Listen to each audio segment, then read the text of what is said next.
Good morning, friends. We have a beautiful program lined up this morning. So welcome to our public meeting this morning. It's good to see so many come along to enjoy a spiritual program. So we have the public discourse followed by the Watchtower study. So to start our meeting this morning, the song's been chosen, song number 28, Gaining Jehovah's Friendship. And following the song, we'll open our meeting in prayer. So song number 28. Hi dear listeners. Did you know you can see the live version also? Check out the link below. Well, I have a beautiful discourse to begin our meeting. If you'd like to note this down, it's whose friendship will you choose? We'll have local speaker, and let's invite now our brother Michael Cox Jr. to develop this thing for us.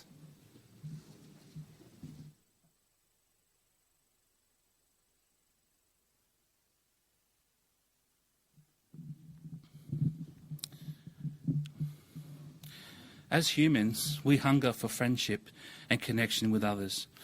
But choosing a friend can be difficult. Do you choose someone who is similar to you, maybe has the same interests, or someone who's totally opposite? Do you choose someone in your own age category, or do you choose someone much older or much younger, a sporty person, an intelligent person, or does it even matter what kind of friends we choose? Because some people will tell you that any friends are better than no friends at all. Well, let's have a look at what God's word says about friends. Look at Proverbs chapter 17, verse 17.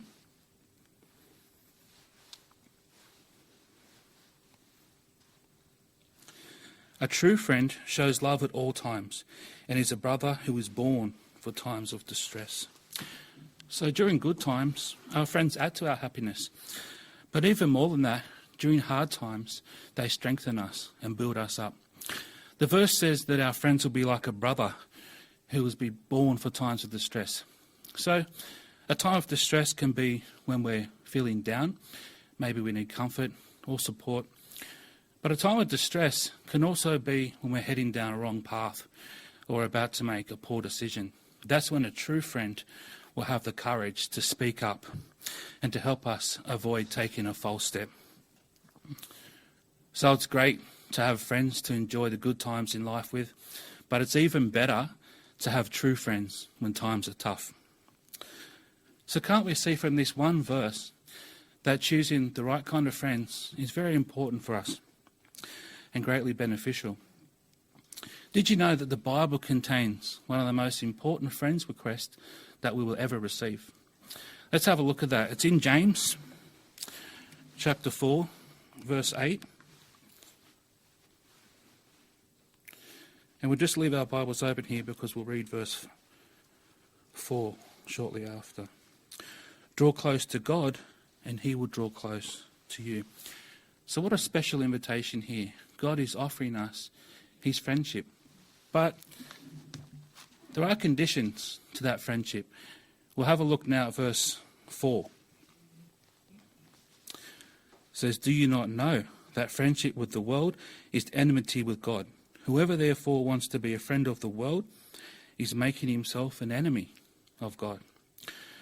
So if we want to come into a friendship with God, we must choose between being a friend of his and being a friend of the world. The world here refers to people who don't serve Jehovah and also their way of life. So you might wonder, why does Jehovah have this standard? Why can't we be friends of both, the world and his? Well, 1 John 5:19 tells us that the whole world is lying in the power of the wicked one. So all those people who don't serve Jehovah, whether they realise it or not, are actually being influenced by Satan, because he is the ruler of this world. So wouldn't it make sense then, if we're making ourselves a friend of the world, then in God's eyes, we're making ourselves a friend of Satan's, because the world's being ruled by him. Another reason Jehovah has this standard is because he wants the best for us. I have an experience here of Peggy. Sorry, I don't have a picture of her, but Peggy had a rough upbringing, and by the time she was a teenager, she had to flee her home. And she was befriended by two of Jehovah's Witnesses. and they started to study the Bible with her.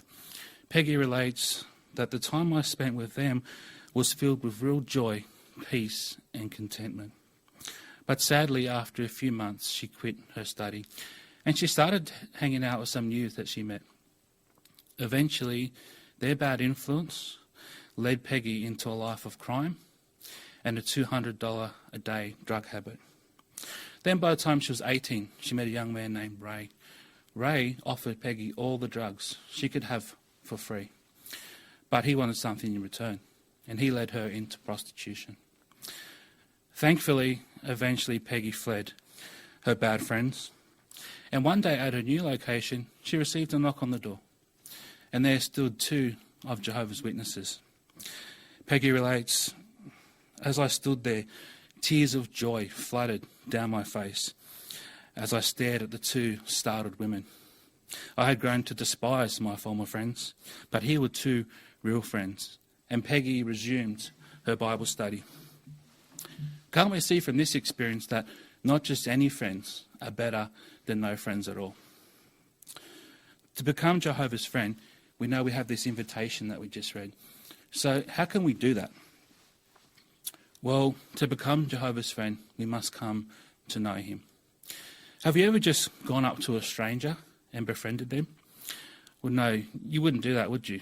Because you don't know what kind of friend you'd be making. First, you'd want to know what kind of person that person is before you go and befriend them.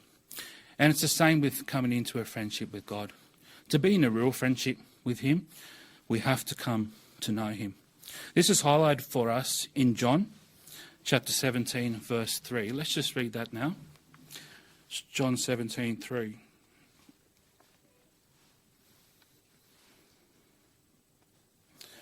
This means everlasting life. They're coming to know you, the only true God, and the one whom you sent, Jesus Christ. So what does it mean to know God? Does it just mean that we know his name? Maybe we know what that stands for. We know that he's the sovereign, the only true God, as the verse highlighted. Well, no, it's actually more than that. The Greek word translated to know, it actually carries a deeper meaning than our word know. In English, when we say we know someone, generally means we know their name. We know a bit about them, maybe what kind of person they are. But the Greek translated word means more than just knowing what kind of a person someone is. It means that we have a closeness of trust and confidence in that person, a continuing relationship between you and the person that brings continuing, increasing knowledge. In the case of coming to know God, this knowledge is beneficial because, as John 17:3 stated, for us this means everlasting life. So we need to continue learning about Jehovah's qualities and his standards, because to be Jehovah's friend, we have to live by his righteous standards. This is highlighted for us in Psalms chapter 15, verses 1 to 5. Let's just turn there now.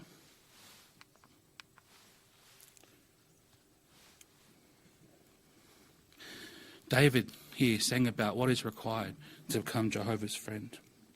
We'll just read verses 1 and 2, and then we'll come back and read verses 3 to 5 a bit later. O Jehovah, who may be a guest in your tent, who may reside in your holy mountain, the one who is walking faultlessly, practicing what is right, and speaking the truth in his heart. So we need to have integrity, being an honest person, speaking the truth. You know, when a new invention or innovation becomes popular, soon enough it's mass-produced and then it's available in all parts of the world. Maybe, for example, this tablet. It now becomes a part of our everyday lives. We use it constantly. You know, the same thing has happened with the lie. Spreading lies has become commonplace in today's society. The article, Why We Lie, tells us that people lie with ease. Big lies, small lies, they lie to strangers, to co-workers, to friends. They even lie to their loved ones. But of course, to be God's friend, we need to have his view on this. And we avoid lies, big or small. We also avoid deliberately giving people the wrong impression. This is how we can be speaking the truth even in our hearts. Being a guest in Jehovah's tent is a privilege. Figuratively, this means that we can have access to Jehovah. He accepts our prayers, or listens to our prayers, and he accepts our worship. So what a blessing that is. But of course, this access is dependent on our willingness to live by his standards. But even more than that, it's also dependent on how we treat others. Let's just read verses 3 and 5 now, of 3 to 5 now.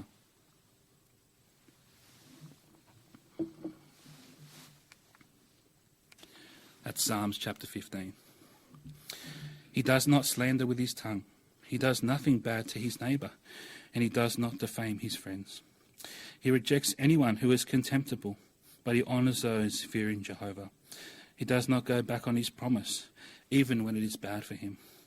He does not lend his money on interest, and he does not accept a bribe against the innocent. Whoever does these things will never be shaken. What beautiful qualities these are. Wouldn't you love to have friends that live by these high standards?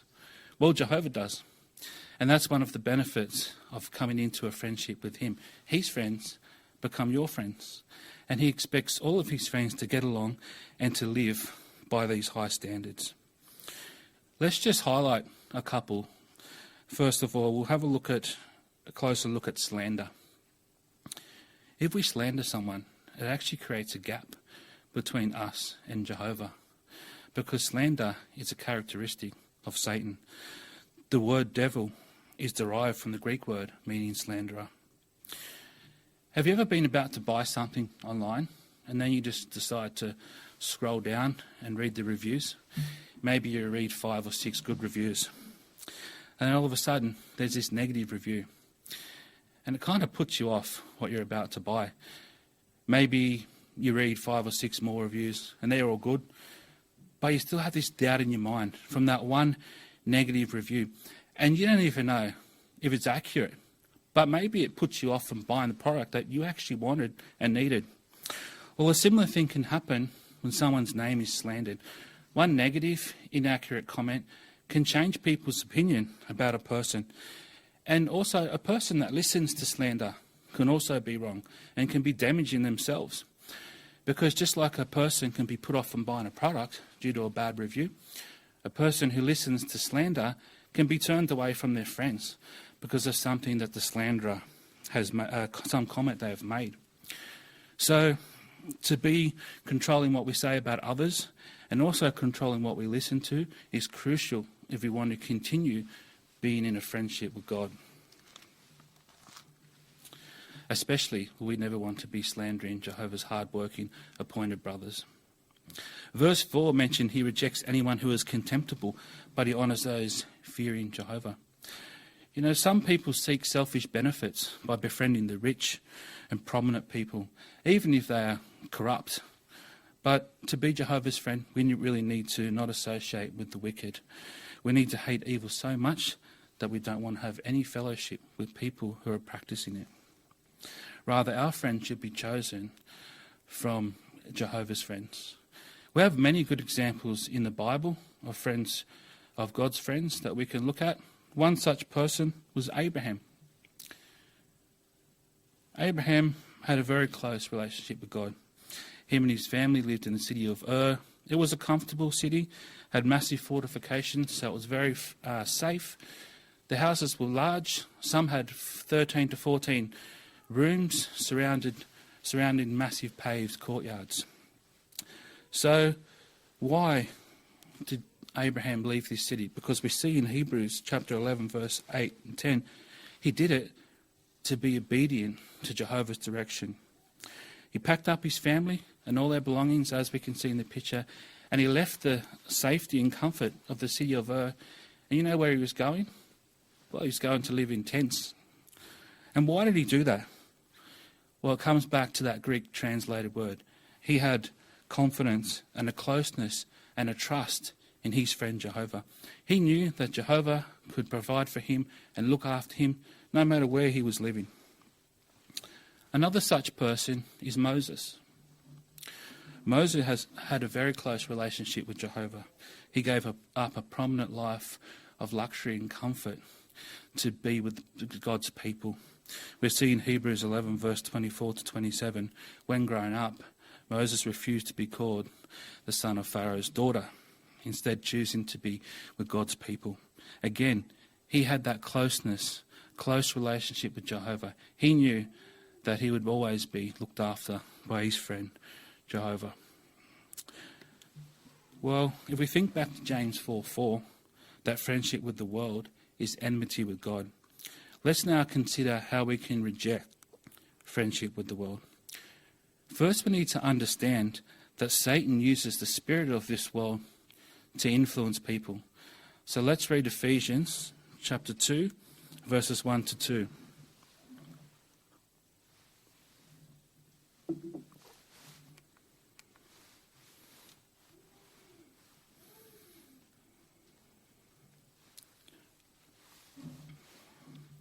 Furthermore, God made you alive, though you were dead in your trespasses and sins, in which you at one time walked according to the system of things of this world, according to the ruler of the authority of the air, the spirit that is now at work in the sons of disobedience. This air, it's like literal air. It's everywhere. It's invisible. It's described here as having authority. And it does, because it actually controls people who don't serve Jehovah. It affects the way they think and the way they act. It influences people to be selfish, proud, and rebellious. It makes them think that they don't need to serve God. It actually promotes a selfish, me-first attitude. It appeals to people's sinful flesh. Satan is trying especially hard to use it to corrupt God's people. He would love nothing more than to have you thinking the way he does.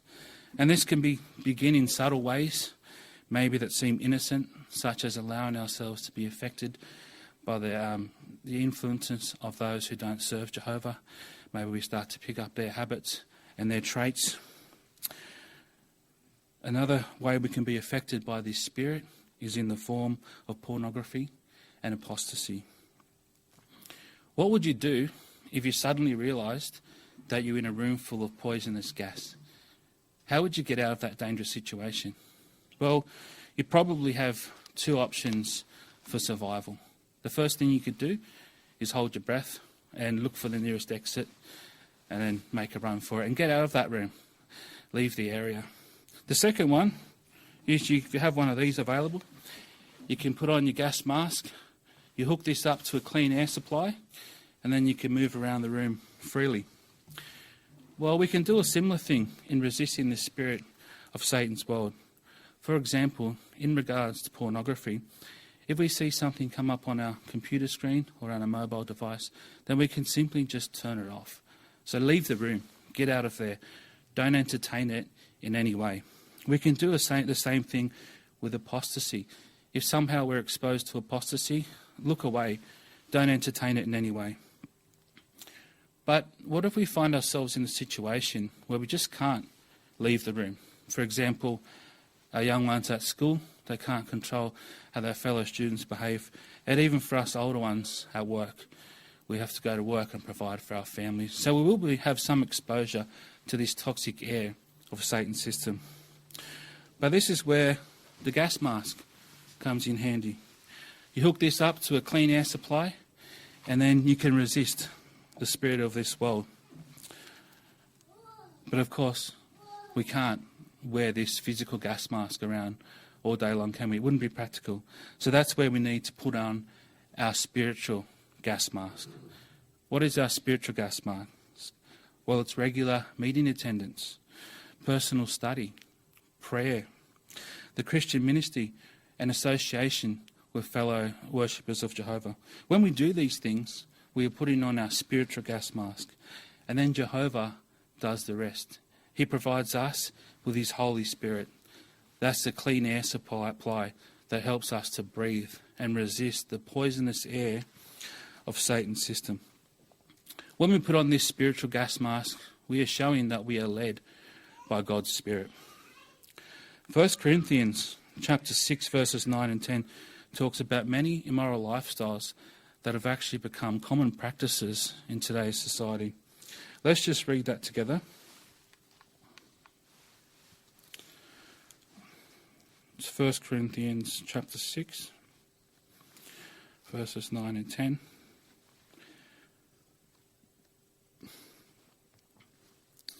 Or do you not know that unrighteous people will not inherit God's kingdom? Do not be misled. Those who are sexually immoral, idolaters, adulterers, men who submit to homosexual acts, men who practice homosexuality, thieves, greedy people, drunkards, revilers and extortioners will not inherit God's kingdom. Will this air or the spirit of Satan's system, it would actually tell you that a lot of these practices are acceptable and quite fine. For example, the world accepts and even promotes same-sex relationships. It's even starting to be promoted in some of our children's movies now. Some people will tell you that love is love, or they were just born that way, or they couldn't change even if they wanted to. Well, let's just go back to 1 Corinthians chapter 6. We'll read verses 11 now. And yet, that is what some of you were. But you have been washed clean. You have been sanctified. You have been declared righteous. So, even deeply ingrained wrong desires, including those that may have a genetic basis or that involve physical causes, or that even are consequences of our upbringing, are not insurmountable for someone who wants to be in a friendship with God.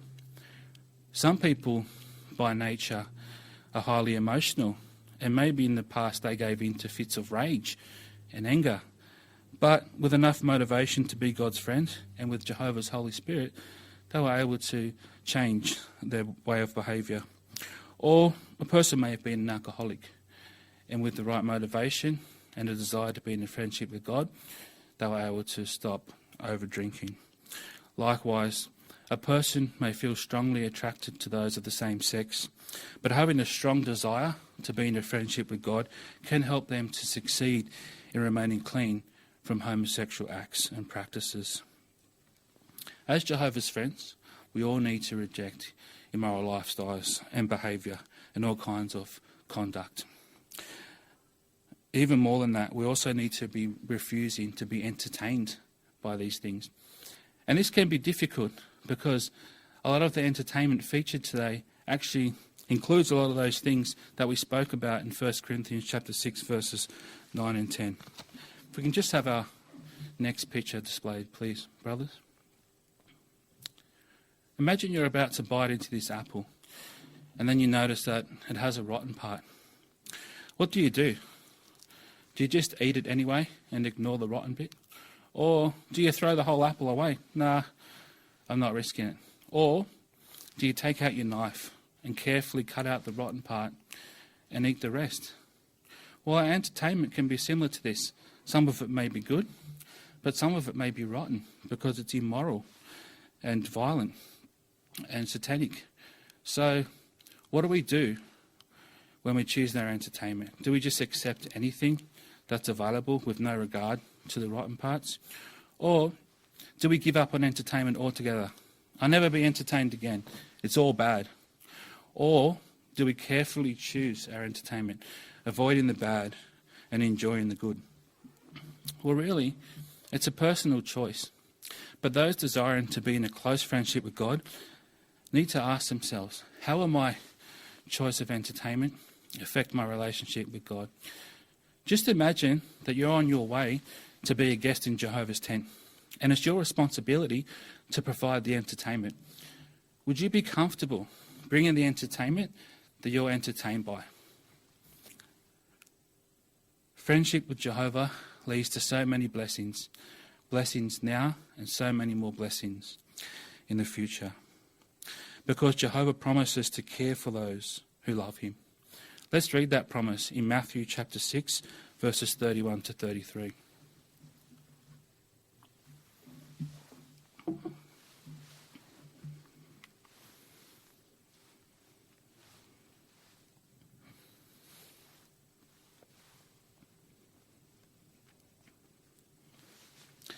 So never be anxious and say, what are we to eat?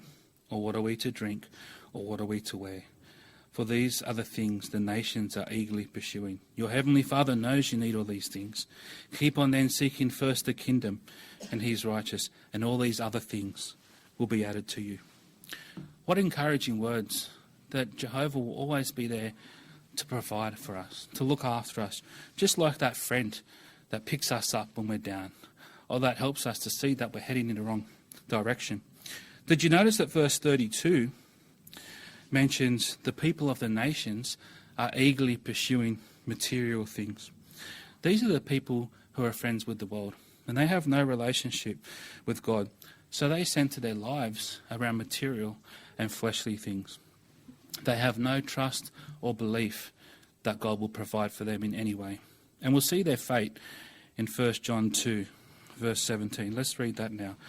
1 John 2, 17.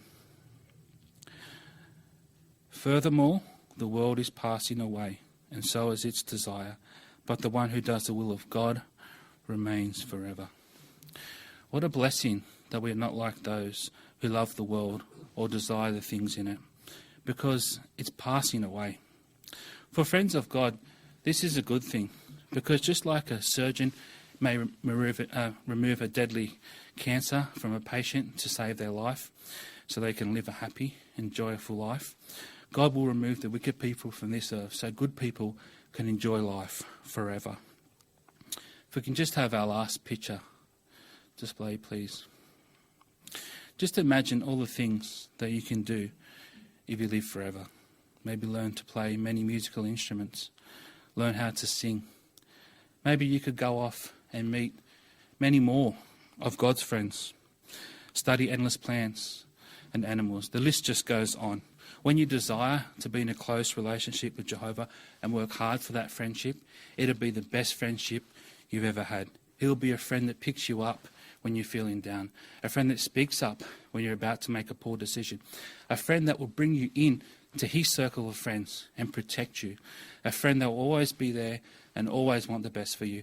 So may you can continue rejecting the spirit of this world, continue rejecting its immoral ways and lifestyles, and continue being in a friendship with God now and for all eternity.